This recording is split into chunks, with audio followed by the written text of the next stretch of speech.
बुवाको जन्म 2002 साल। त्यति बेला स्कुलहरू थिएनन्। स्कुलहरू आएको थाहा पाउनुभएको 2014-15 सालतिर। अनि जस्तो घर नजिकै स्कुल खुलेको थियो कि अलि टाढा टाढा थियो कि कस्तो थियो स्कुल? पहिला एक दिनको बाटा खुलेको थियो एउटा स्कुल। जान्थे गाउँबाट पढ्न जान्थे गाउँबाट केटाकेटी? जङ्गलको बाटो जान पर्थ्यो के बिहान उठेर गएको अनि बेलुकी बल्ल स्कुल पुग्यो। अनि उतै मामा घर थियो, मामा कहाँ गएर बसियो, राति कहाँ जाने। अनि मामा कहाँ गएको, रात परेको छ, ओह्रालो बाटो झर्न पर्थ्यो, ठुलो पहरो थियो। त्यही पहरामा त्यो ऊ बसेर रहेछ,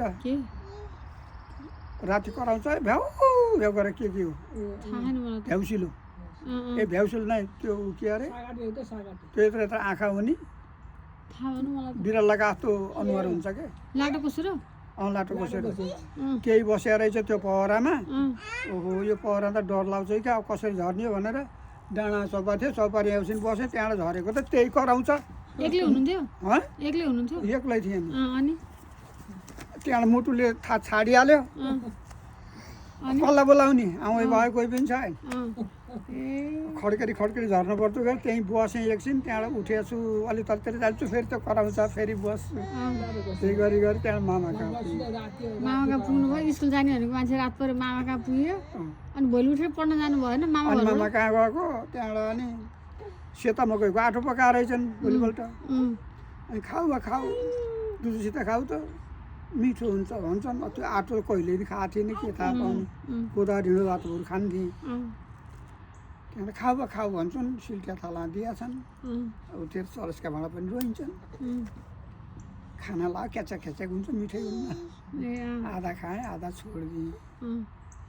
अनि पहिला सेतो मकै हुन्थ्यो, हामीहरूको त लेखा ठुलो मकै हुन्थ्यो।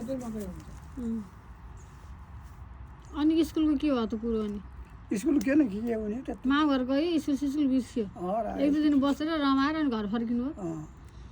अनि राति सुतेको सिकुवाको खाटमा सुत्न लगाइदिए, राति पिसाब ला पढ्नु गएको मान्छे अर्कै टेन्सन। अब कसरी अन्दाज काट्ने, अनि ढोकाको त्यो औँलो हालेर ढोका खोल्ने त पुवाल हुन्छ, त्यस्तै पुवाल रहेछ। उता पछाडि घुमाउने घर ठुलो, अनि त्यो पुवाल त मैले पछाडि देखेको छु, सिकुवामा पनि सानो पुवाल हुँदो रहेछ। यही रहेछ ढोका बनाएर खुरुखुरु गएँ, त्यहाँ त टपरीको थुप्रो रहेछ। पिसाब ल त्यहाँ कहाँ फेर्ने तर टपरी यहाँ बजेको, त्यहाँबाट अनि हजुरआमाले थाहा पाउनुहुन्छ मरिस डाँडा छोरा यता आइज भनेर अनि तानेर ल्याउनु हो, बाहिर देखाइदिनु हो। त्यो टपरी के को लागि राखेको थिएँ? सबै पूजाको लागि राखेको टपरी खतम पारिदिनु भयो। स्कुल जाने भनेको त घटना घटेछ नि त, त्यही भएर स्कुल जानु कहिले डर लागेन होला है। फर्केर घर गएँ, त्यहाँबाट अनि बाटा घर थियो, सानैमा बाबु मरेका पुरा के अरे, अनि बुढुङ बुढो थियो। त्यो बुढुङ बुढो